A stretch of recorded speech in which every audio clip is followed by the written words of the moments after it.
Hello, and welcome to Professor Simons' online digital classwork for beginners. Today, we'll be talking about sources. But first, a look at the important things in my house. Here's a cat I don't like. This is a cello I'm bad at playing. My DVD copy of Mission Impossible Ghost Protocol. That's a cat I do like. Here's a typewriter I own to show I'm cool. Here are books, some of which I've read. That's a dog I'm indifferent about. How do you teach a thing like this? Today we talk about sources, but first we need to make sure we know what a source is. So what's a source? Any website, scientific study, interview, quote, observation, data point, or article that helps you prove your point, that is a source. Note, opinions do not count as sources. Nobody cares what you think or believe. No one cares about your opinions. The world is cold and distant, and you will die alone. You've been educated. But not all sources are made equal. So in the handout I gave you on Monday, we talked about what questions you might ask to figure out if a source is good or bad. And some of your answers were fantastic. One answer I got a lot was, ask if it's reliable. The problem is, how do you figure out if a thing is reliable? No website will ever have, this website is reliable on the front page, and even if it was, you wouldn't trust it. So, what questions do you ask to figure out if something is reliable? First, what is the source in the first place? There are certain things that will never count as reliable sources. On the list of 14 sources I gave on that handout, one of them was a fiction novel. Fiction novel will never count as a source. This is Beowulf. This is fictional. You can never use this for any sort of reliable information on wolves. I've never read it. I don't plan on reading it. One of the other sources on my list was a New Yorker cartoon. Now, the New Yorker is really reliable. Cartoons can be entertaining, but a New Yorker cartoon, no matter how interesting, can never really count as a source. Cartoons just don't count as sources. This is Garfield. He is a cartoon, and based on your answers to my question about my cat's name, most of you know that I like Garfield. But, no matter how much I like Garfield, he will never be a reliable source for information in any way. Here's Garfield with a bigger smile. It's like bad Bill Nye. Then you need to ask the question, who wrote it? Because sources come in all different types of authors from all different types of people. So who actually wrote it in the first place? On my list of sources, I gave a blog post from the author Horror Guy 24/7. This is gonna surprise you. You probably shouldn't quote a person named Horror Guy 24/7 in a paper.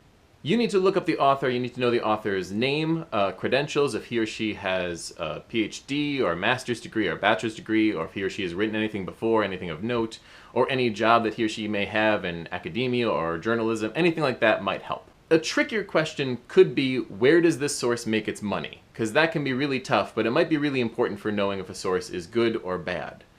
So on my list of potential sources that I gave you on Monday, there's a lot of different ones that make money in different ways. One of them is BuzzFeed. If you don't know, BuzzFeed is a stupid website that makes stupid articles.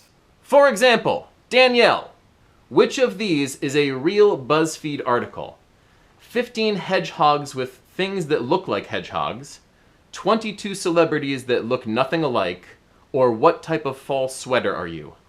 What type of fall sweater are you? She's wrong. All three of them are real BuzzFeed articles. By the way, I took the test on which fall sweater are you, and it gave me shawl. And that's bullshit. Anyone who knows me knows I'm not a shawl. I am a cable knit cardigan, and anyone who tells you otherwise is a liar. BuzzFeed makes its money from advertisers, so they're not interested necessarily in making sure their information is accurate. They're more interested in making sure people go to their website. A great source, though, would be something like a peer-reviewed journal. On the handout I gave you, one of the peer-reviewed journals was something like the Journal of Modern Literature. A peer-reviewed journal is a journal that is written basically exclusively by experts in their field and reviewed by other experts. It's not a place where journalists tend to write. It is specific content experts, people with PhDs who have studied their entire lives in one thing. So a literary journal, people who study literature their entire lives. Biology journal, the same thing. So really, really good sources. And this follows the same rule. Where do they make their money?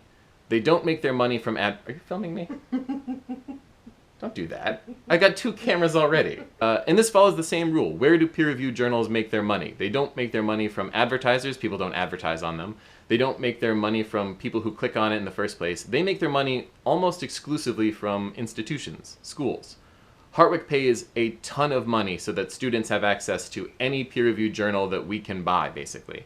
So their money comes from a really good source that is only interested in reliable information, not advertisers, not cheap clicks. So, peer-reviewed source, one of the best kinds of source you can find. But it's not the best. Some of you pointed out there is one better on that list of 14 I gave you. The best source on that list is probably the police report, and it kind of follows the same rule. Police reports don't make their money based on how many people click on it. Police reports don't make their money based on advertisers.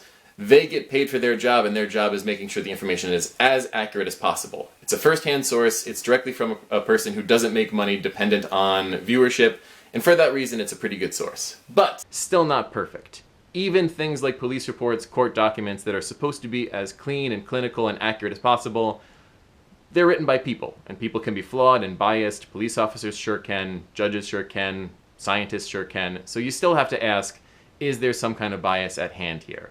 But in general, first-hand sources are the best source you can get your hands on. Okay, let's talk about some of the weird ones. There's 2 weird ones on there that I wanted to see what you would answer. An authorized biography and an unauthorized biography. First, the difference. An authorized biography means the family of some famous person came to a biographer and said, we want you to write the official story of this person. And they ended up giving that person, that biographer, all of the family's resources, all the research, and saying, you are the official voice on this famous person. An unauthorized biography is kind of the opposite. It's just a biographer wants to write about a person. The family doesn't give permission, but that doesn't have to stop you from writing a thing and researching a thing. So, Danielle, what is more reliable, an authorized biography or an unauthorized biography? An authorized biography. Of course, she's wrong. Am I wrong? Kinda. It's actually really complicated, but think of it this way. If you're the biographer and John Lennon's family comes to you and says, we want you to write the official story of John Lennon, and they give you all their research and time and money, you're not going to write a book about what an asshole John Lennon is. Spoiler alert, he's kind of an asshole, a little bit. Though in authorized biography you have more resources, you're writing for a specific audience, an audience you want to please in some way. So it's not bad, but it's different. Unauthorized biography, you can do your own research, you can figure out what goes in and what doesn't go in, and you're not necessarily writing to please a specific audience. You're not writing to please the family. So which one's better? Depends.